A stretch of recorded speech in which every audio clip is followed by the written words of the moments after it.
आपली मुलं सुरक्षित आहेत का?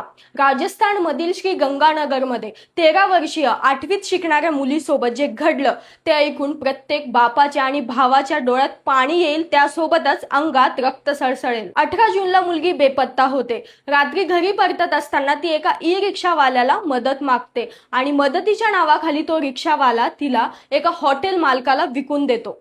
त्या नराधमाने तिला घरी सोडण्याऐवजी फक्त काही रुपयांसाठी हॉटेल मालकाला विकले. 4 हॉटेल्समध्ये तिला डांबून ठेवले. वेदनेने ती ओरडू नये म्हणून तिला दारू आणि ड्रग्ज देखील पाजले गेले. त्यासोबतच लगातार 30 नराधमांनी तिच्यावर आळीपाळीने अत्याचार केले. पोलिसांनी छापा टाकून त्या 10 लोकांना अटक केली. त्यासोबतच हॉटेलवर बुलडोझर चालवून हॉटेल उद्ध्वस्त देखील केल्या.